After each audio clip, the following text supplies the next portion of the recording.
that whole sunlight thing is part of the blue gas that comes when hands are laid on the person's head. So Richard, if you want that power,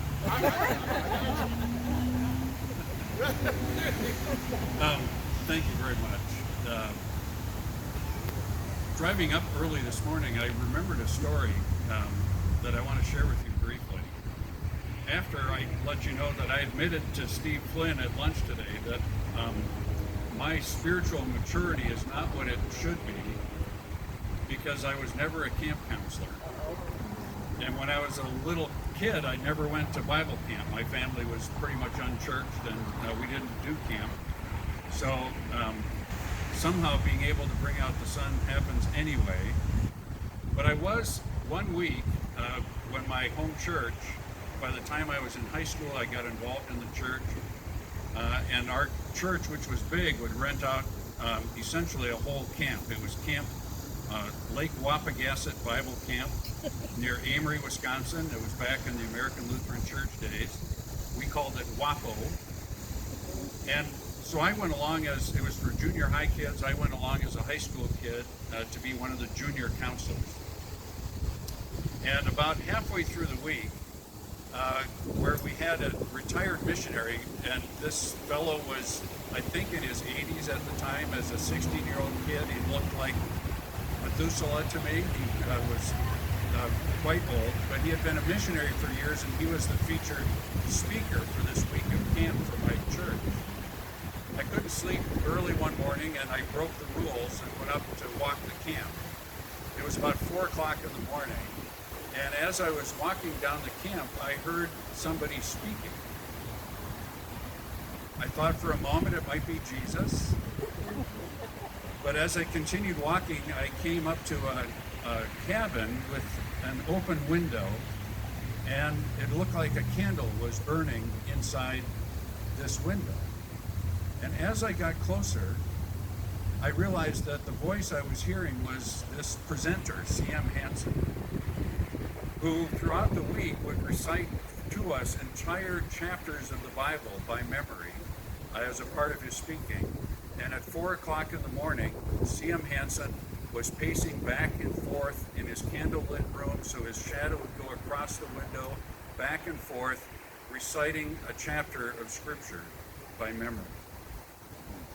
I stood and listened to him for a good 5 or 10 minutes and then went back to my cabin and fell asleep just in time to wake up and get the other campers up and moving for the day. But my life was changed in that moment. C.M. Hansen showed me how important it is for the Scriptures to be in our hearts. And he modeled it, even in the middle of the night as he was spending his early hours of the morning memorizing, rehearsing, dwelling in Scripture, so that it would become a part of who he was. And it really was. I went home from that time at camp convinced that I needed to be more like C.M. Hansen and more like some of the other people that I met at camp and find a way for the Scriptures to get deeper into my heart. And so I started memorizing Scripture, whole chapters of the Scriptures, and eventually, once I became a pastor years later, most of the time would memorize and recite the gospel before preaching, all because of C.M. Hansen at Wapagasset Bible Camp when I was 16 or 17 years old. That's the kind of impact that camp has on young people, especially campers and counselors alike. It's a life-changing encounter with the living Word of Jesus that comes to us through other people, comes through Scripture, comes through songs, even silly songs sung, and it comes through the deep fellowship and welcome that folks find at camp among one another that's facilitated by the staff and others.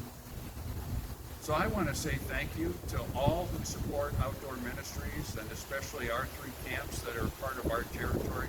Thank you, Steve, for saying yes to this call to serve in this way. Thank you, Paul and Kristen Savior. Yes, please, thank you.